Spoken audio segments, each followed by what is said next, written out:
Welcome to the Genius Talk podcast. I'm your host Atul Raj from the bestemailmarketer.com, and today we have Danny Nathan with us. Danny, thank you so much for joining us. Thanks for having me. I'm excited to chat. Awesome, brother. So, for our listeners who don't know you, can you tell them who you are and what you do?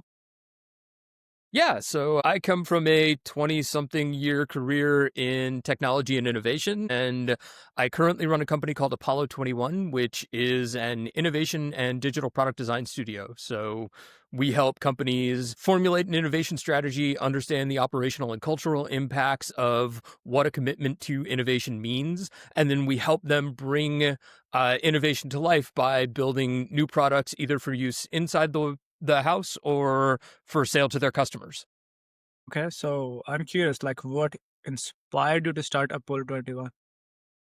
I was serving as head of product at a video startup in my last role.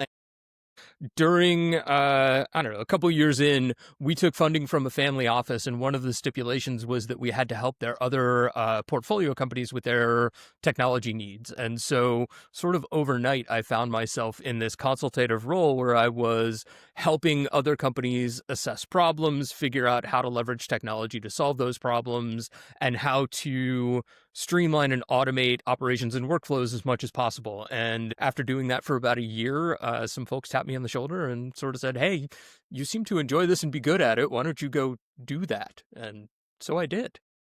That's great. So, like, can you be more specific, like, who are your ideal clients? So our ideal clients are split between sort of the very early stage of startups and people trying to validate and create and launch a product, and what I sort of refer to as small and emerging enterprise. So companies that are doing, call it 50 mil a year, something like that, that are either looking for today's version of digital transformation or who have implemented their digital transformation and are trying to figure out what comes next and how innovation can impact their future so that they can continue growing and bringing new products and services to market that will either appeal to their existing customer base or allow them to tap into new markets and new audiences. Okay. So I'm guessing when you said innovation, like before they do that, they do some kind of research or survey, right? Often the companies have done some sort of research that has led them to believe that innovation is a missing part of their secret sauce, or often our clients will come to us with some sort of specific problem that then opens the door for us to explore the opportunities for both technology and innovation within their organization. So we've had companies come to us with anything from help. We have data from 5 different company acquisitions spread across 100 different CSVs and spreadsheets. Can you help us make sense of it all and then figure out how to leverage that data to make our business better? And so we've helped them sort of figure out and make sense of all of that data. We've had customers come to us and essentially say, "Help, we're drowning in email. Can you figure out why and make it stop?" And so that became a very process oriented sort of discovery and strategy effort where we identified the key things that they were doing most of the time and built operational software to manage the flow of those processes and workflows throughout the business. So who has the ability to do what, who can access which clients, and how do we automate that so that the workflow becomes less email dependent and more sort of streamlined and smooth. So, can you share a story about a project where you helped a client turn an idea into a successful product or venture?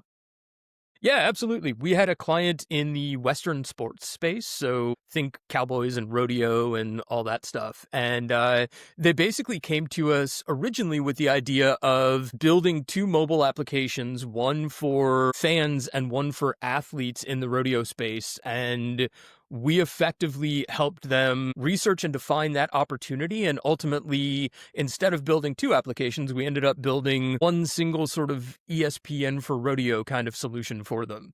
And the reason for that was throughout our customer discovery process, what we learned was that the dividing line between fans of rodeo and rodeo athletes is sort of non-existent or it's very gray and blurry because the guy who is out at a local or regional event one weekend as a participant and an athlete might be attending, a big national rodeo event as a spectator or a fan the following weekend.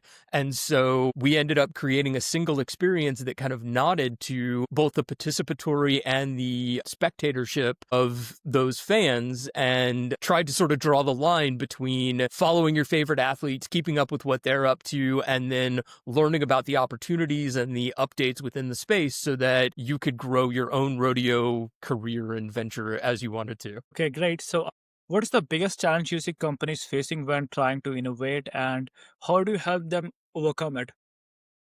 I think there's two major challenges. So the first is culture. And I'm personally a firm believer that culture has the ability to sort of make or break an organization's ability to be innovative for whatever that means for that organization. And, to be clear, innovation means a lot of different things to a lot of different people and organizations. And there's no sort of one set rule of what it means to go and be innovative. But if that company hasn't built a culture that is accepting of and encouraging of the ideas of experimentation and discovery and sort of challenging the status quo, then ultimately they're not going to be in a position to facilitate innovation because people won't want to take the risk.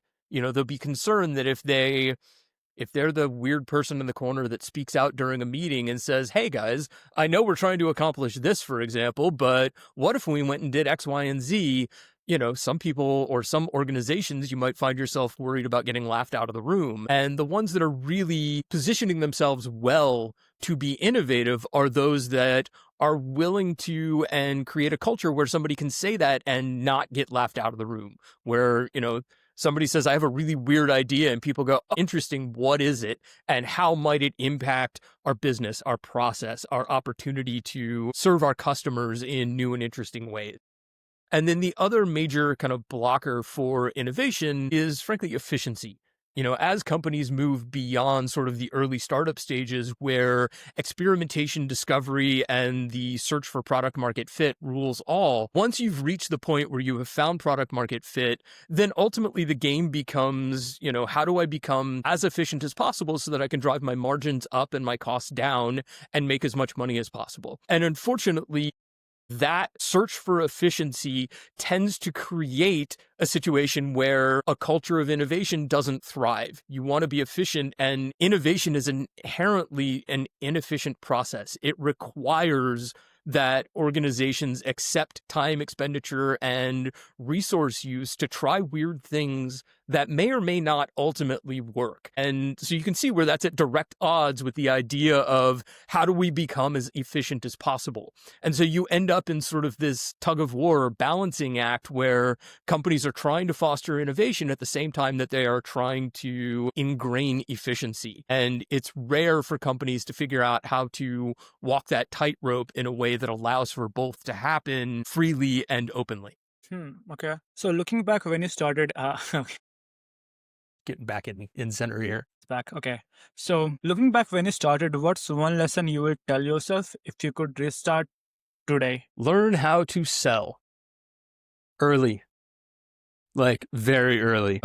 I have discovered that I'm not necessarily the greatest salesperson, and I've been sort of shoved into that role as somebody who has founded a services-based company. And so one of the hardest things is figuring out where pipeline is going to come from and how to ensure that that pipeline remains full so that you always have something coming.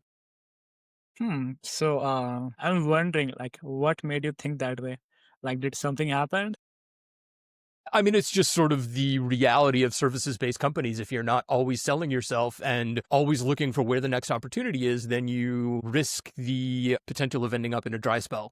Yes, we have ended up in a dry spell, and it's one of those things that I think every company that is reliant on clients to survive has run into at some point. And so figuring out early how to kind of focus on that and how to make that a muscle that you are exercising day in, day out, every week, that's kind of a necessary evil of what we do. Okay, so for our listeners who want to know more about you and want to connect with you, where can they go? The two best places are our company website, Apollo 21, and we also run a newsletter and podcast called Innovate, Disrupt, or Die, and that is at innovatedisruptordie. That's great. So, is there anything else that you would like to share? I guess the piece of advice that I always give people who are looking to innovate and build new ventures is it will always take longer than you think it will. No matter what it is, it's going to take longer than you want it to. It's always going to feel like it's moving slower right up until that point where you feel like you're drowning in underwater.